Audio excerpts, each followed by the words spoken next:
पुढची बातमी पाहूया। अदानींच्या मुंबईवरील अतिक्रमणाविरोधात राज आणि देवेंद्र फडणवीस भेटले असावेत असा अंदाज व्यक्त केला जातोय। संजय राऊतांनी फडणवीस आणि राज भेटीचा उपहास उडवलेला आहे असा अंदाज व्यक्त करत ड्रीम लायनर संदर्भातही राज ठाकरे आणि देवेंद्र फडणवीसांची भेट झाली असावी असं संजय राऊत म्हणालेत।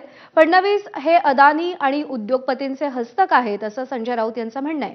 भाजप, शिंदे, फडणवीस हे महाराष्ट्राचे शत्रू आहेत। महाराष्ट्राच्या शत्रूशी संपर्क ही महाराष्ट्राशी प्रतारणा आहे। फडणवीस, शिंदे, भाजपनं महाराष्ट्र संपवण्याचा विडा उचललाय। ही सगळी विधानं संजय राऊत यांनी केलेली आहेत।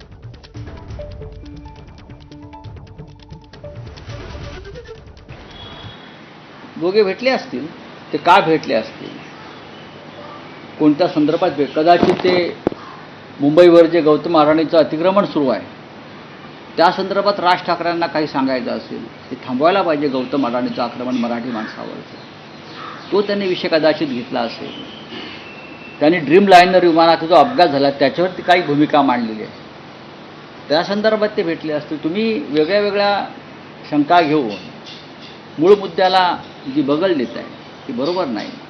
राज ठाकरे, आमची एक भूमिका नक्कीच आहे की महाराष्ट्राचे दुश्मन जे आहेत त्यात देवेंद्र फडणवीस, भारतीय जनता पक्ष, एकनाथ शिंदेसारखे लोक, अमित शहासारखे लोक यांनी मुंबईसह महाराष्ट्र आणि मराठी माणूस याला खतम करण्याचा विडा उचललेला आहे। त्यांच्याशी संपर्क संबंध ठेवून आपण महाराष्ट्राच्या जनतेशी आणि राज्याशी बेईमानी करतोय, ही आमची भूमिका कायम राहील आणि आहे।